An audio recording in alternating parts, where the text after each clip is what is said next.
রাতারাতি ধনী হওয়ার অন্ধবিশ্বাস আরেকটি রহস্যময় ফোন কল অকালেই কেড়ে নিল দুটি মানুষের জীবন।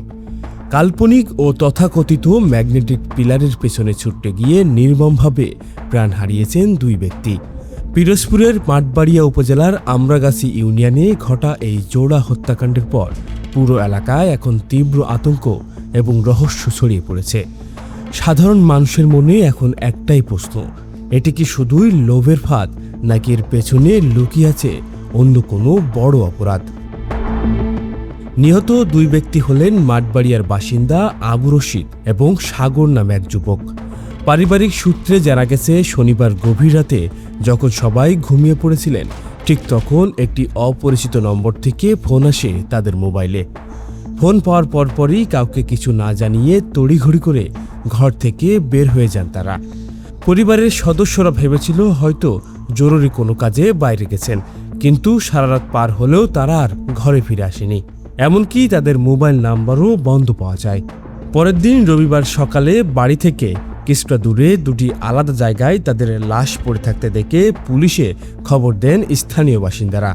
এলাকাবাসীর দাবি, এই হত্যাকাণ্ডের মূল কারণ হল অলৌকিক ও কাল্পনিক ম্যাগনেটিক পিলার।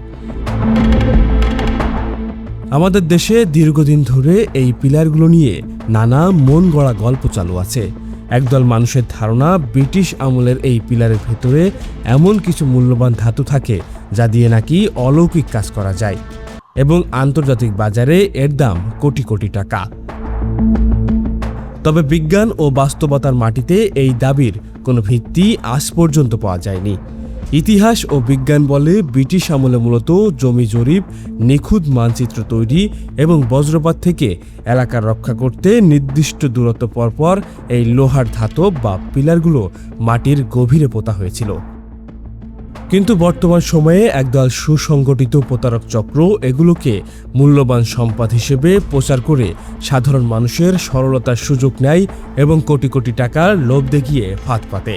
বিষয়টি তদন্তাধীন আছে যে কিভাবে এই ঘটনাগুলো ঘটছে। প্রাথমিক তদন্তে পুলিশ ও স্থানীয়দের ধারণা, এই ভুয়া পিলার কেনাবেচা এবং পিলার খোঁজার নামে বড় অঙ্কের টাকা পয়সা লেনদেন নিয়ে বিরোধের জেরেই কোনো অপরাধী চক্র এই জোড়া হত্যাকাণ্ড ঘটিয়েছে।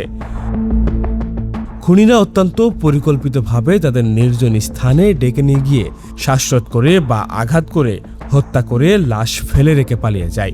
ঘটনার পর মাঠবাড়িয়া থানা পুলিশ দ্রুত ঘটনাস্থলে পৌঁছে লাশ দুটি উদ্ধার করে এবং ময়নাতদন্তের জন্য মর্গে পাঠায়। ঘটনার গভীরতা বিবেচনা করে সিআইডির একটি বিশেষ ফরেনসিক দলও ঘটনাস্থল থেকে নানাবিধ তথ্য প্রমাণ ও ডিজিটাল আলামত সংগ্রহ করেছে। পিরোজপুর জেলা পুলিশ প্রশাসন জানিয়েছে, লোভের আড়ালে এটি কোনো পুরানো শত্রুতা বা পূর্ব পরিকল্পিত অপরাধ কিনা তা নিশ্চিত হতে সব দিক বিবেচনা করে তদন্ত চালানো হচ্ছে এবং খুব দ্রুতই এই চক্রের মূল হোতাদের গ্রেপ্তার করা হবে।